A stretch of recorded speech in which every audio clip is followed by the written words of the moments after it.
Here's a subject this morning that intertwines institutional accountability, moral leadership, and the perils of safeguarding complacency.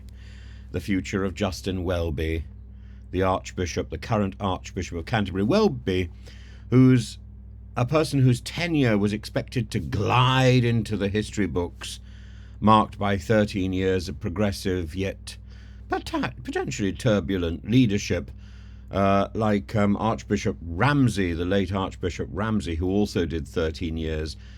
His immediate predecessors have only done 11 years. He now finds himself embroiled in a crisis that may see him exiting by the back door in relative disgrace, an unexpected chapter in his tenure. The scandal centres around John Smyth, a barrister turned Christian leader whose abuse spanned decades, reaching as many as 130 victims in both the UK and Africa in this extreme sort of evangelical wing of the Anglican Church. Smith's modus operandi was insidious, leveraging his influence at elite Christian camps to subject young boys and men to severe beatings under the guise of spiritual discipline. Winchester College's knowledge of these acts as early as 1982 and the Church of England's subsequent inaction deepened the crisis. It was only in 2013, mere months after Welby took office, when details of this were presented to him, and the Macon review is unequivocal. While Welby may not have known the full extent, he could and should have ensured the allegations were vigorously reported to the authorities, and they weren't.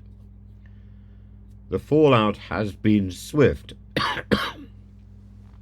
Bishop Helen-Ann Hartley's declaration that Welby's position is now untenable resonates as a voice not just of indignation but of deep institutional reckoning. The petition circulating, going round the General Synod, has now been signed by over 7,000 people, and it echoes this discontent. Survivors and advocates like Andrew Morse, Mark Stibb, frame this as a dereliction of duty.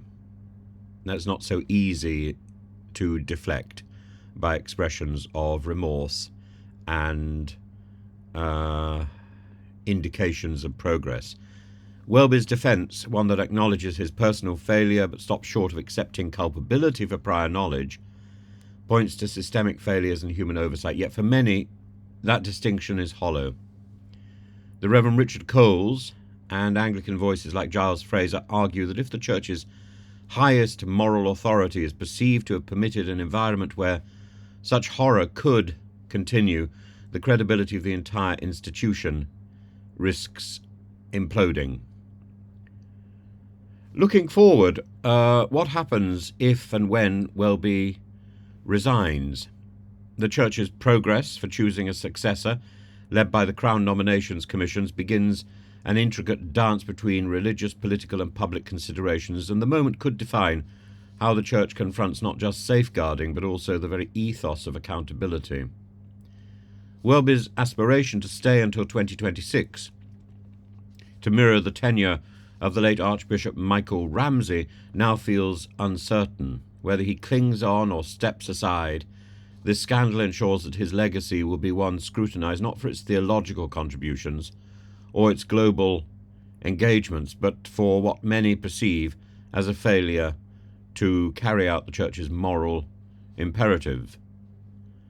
And the conversation now isn't solely about one man, but about whether the institution he represents can face its failures head on without diminishing the trust of those it aims to shepherd. Justin Welby could have sorted this out years ago. He didn't, and it is his failing that brings the Anglican Church to this tottering precipice, and that is his responsibility, and it could have been avoided. It is a shocking dereliction of duty. There isn't a better word for it. So while he preens around the hot pots of high society and postures in the House of Lords, and never quite achieves anything. This is what defines his time as Archbishop of Canterbury. This is the one achievement of which he can take credit, and it's not a good achievement.